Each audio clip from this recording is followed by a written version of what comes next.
വിജയുടെ 69ാം സിനിമ, അവസാനത്തെ സിനിമ. അദ്ദേഹം ഇപ്പോൾ രാഷ്ട്രീയത്തിൽ ഉള്ളിടത്തോളം കാലം ഇത് അദ്ദേഹത്തിന്റെ അവസാന നിമിഷം, അവസാന സിനിമ എന്ന നിലയിലാണ് ഈ വിജയ് ഫാൻസ് എല്ലാം കാണുന്നത്. അതുകൊണ്ട് തന്നെ ഈ പറയുന്ന ജനനായകൻ എന്ന് പറയുന്ന സിനിമ അവരെ സംബന്ധിച്ച് വികാരപരമാണ്. അതാണ് ഇപ്പോൾ കാണുന്നത്. കൊല്ലം ധന്യ തിയേറ്ററിന് മുമ്പിൽ ആ വിജയ് ഫാൻസിന്റെ മുഴുവനും പ്രവർത്തകർ, ഇതൊന്നും അല്ല, കേരളത്തിന്റെ എല്ലാ സ്ഥലങ്ങളിലും ഇതേപോലെ തിയേറ്ററിന് മുമ്പിൽ കഴിഞ്ഞ 2 ദിവസമായി അവർ ആഘോഷമായി നിൽക്കുന്ന ഒരവസ്ഥ കൂടിയുണ്ട്. എങ്ങനെയുണ്ട് നിങ്ങളുടെ ഈ സിനിമ കണ്ടു തീരുമ്പോൾ? വിജയ് ഫാൻസ് എന്ന നിലയിൽ കള്ളം പറയരുത്, സത്യം പറയണം. പടം ഞങ്ങൾക്ക് ഇമോഷനാണ്. അത് ഇനി ഏത് പടം എങ്ങനെ വന്നാലും അത് തളപതി പടമാണ്. അത് ഞങ്ങൾക്ക് എപ്പോഴും ആഘോഷമാണ്. അത് എന്ത് വന്നാലും ഞങ്ങൾ സന്തോഷത്തോടെ ഇരു കൈ നീട്ടി സ്വീകരിക്കുന്നവരാണ് തളപതി ഫാൻസ്. ഈ സിറ്റുവേഷൻ ഞങ്ങൾക്ക് ഒരിക്കലും പറയാൻ പറ്റുന്നില്ല.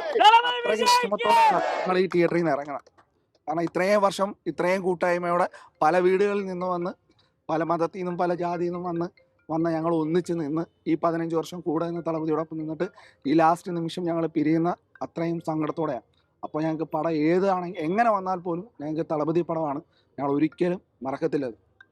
ആണോ? സങ്കടമുണ്ടോ? വലിയ സങ്കടമുണ്ട്. അണ്ണനെ ഒത്തിരി മിസ് ചെയ്യും. മിസ് ചെയ്യും. സങ്കടമുണ്ട്. സങ്കടമുണ്ട്. സിനിമ എങ്ങനെ ഉണ്ടായിരുന്നു അത് പറയും. നല്ല പടമാണ്. നല്ല പടമാണ്. നിങ്ങൾ വിജയ് ഫാൻസ് ആയതുകൊണ്ട് പറയുന്നത് നല്ല പടാ, വന്ന് കണ്ടു നോക്കണം. മനസ്സിലാവും. ചേട്ടൻ അകത്തേറി കണ്ടു കഴിഞ്ഞാൽ ചേട്ടന് മനസ്സിലാവും. നല്ല പടം, സൂപ്പർ. നന്നായിട്ട് ഈ വിജയ് ഫാൻസിന്റെ വിജയ് ആ ഒരു സിനിമയുടെ ആ ഒരു ഫുൾ വലുത് നിങ്ങൾക്ക് വേവ് ഇതിനകത്ത് കിട്ടിയോ? കിട്ടി. അടിപൊളിയായിരുന്നു. എന്തായിരുന്നു വ്യത്യാസം പഴയ സിനിമകളിൽ നിന്ന്? ലാസ്റ്റ് പടം ഒരു ഇച്ചിരി ഇമോഷണൽ സെറ്റപ്പ് വന്നു. ഓക്കെ. ഇതില് ഇപ്പൊ വിജയ് ഫാൻസ് എന്നുള്ളതിലുപരി അവരെ സംബന്ധിച്ച് വിജയ് എന്ന് പറയുന്നത് അവരുടെ ആ മനസ്സിലെ ഒരു വലിയ വികാരം കൂടിയാണ്.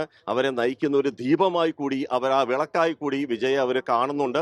ഇനി അവരെ സംബന്ധിച്ച് വെള്ളിത്തിരയിൽ വിജയെ കാണാൻ പറ്റാത്തതിന്റെ സങ്കടമുണ്ടെങ്കിലും ഇനി അല്ലാതെ മിനി സ്ക്രീനിൽ നിരവധി തവണ നേരിട്ടും വിജയെ മുഖ്യമന്ത്രിയായി കാണാൻ കഴിയുമല്ലോ എന്നുള്ളൊരു വലിയൊരു ആശ്വാസം കൂടി അവർക്കുണ്ട്. ക്യാമറമാൻ ബിജുവിനൊപ്പം രാജ്കുമാർ.